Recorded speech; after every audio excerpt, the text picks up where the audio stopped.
Bonjour, je m'appelle Romain Fouché, je suis chargé de mission développement du drone et nouvelles technologies au centre nucléaire de production d'électricité de Cattenom. Bonjour, je m'appelle Anthony Rampello, je suis chargé d'affaires sur le centre nucléaire de production de Cattenom depuis une petite dizaine d'années. J'occupe le poste de chargé de mission développement du drone et nouvelles technologies pour justement promouvoir toutes ces nouvelles technos en vue de gagner en performance, en sécurité par rapport aux agents, en gain planning, en gain financier. Je suis en charge de tout ce qui concerne les examens non destructifs sur le site. Un des enjeux sur le site, c'est bien la sécurité de nos agents qui y travaillent. Du coup, on va retrouver des travaux en hauteur. On va aussi retrouver pas mal de moyens de logistique pour accéder à des zones de contrôle qui ne sont pas forcément à hauteur d'homme, type échafaudage. On a aussi des contrôles dans des capacités, avec des fois des risques d'anoxie, des risques de chute de hauteur. Pour autant, le montage d'une structure génère aussi d'autres risques.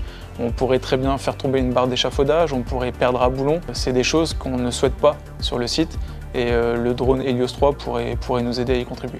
La valeur ajoutée de l'Helios 3, du coup, c'est sa rapidité d'exécution, c'est-à-dire qu'on peut se rendre rapidement sur place et aller faire des contrôles. Par exemple, les contrôles qu'on a pu faire ce matin sur la bâche ASG, on est capable du coup de réduire la durée de contrôle considérablement parce qu'on n'est pas obligé de monter un échafaudage à l'intérieur du réservoir et qu'on est capable de faire les contrôles avec le drone Helios 3 beaucoup plus rapidement que si on avait été nous en marchant sur une structure à faire le tour. De plus, on s'aperçoit qu'avec le drone, on peut aller dans les moindres recoins, alors qu'avec une structure classique posée à un endroit, on n'a pas forcément accès partout comme on le voudrait ou comme on le souhaiterait.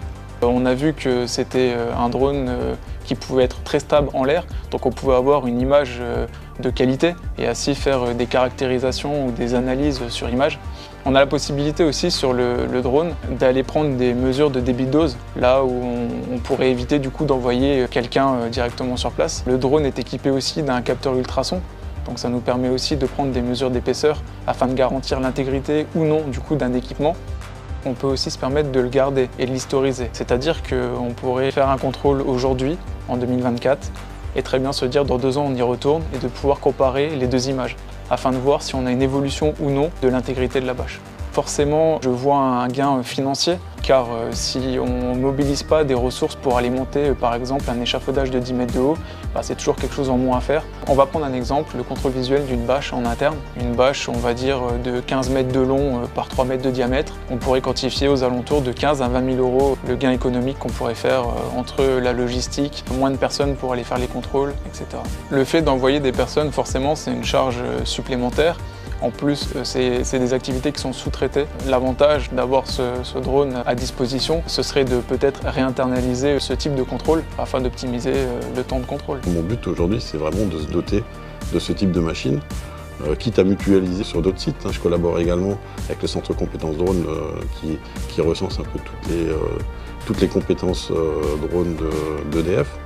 Je collabore également avec d'autres sites, donc tout ce qui est possible à Cattenom, les à Tricastin, les à Belleville, les à Saint-Laurent.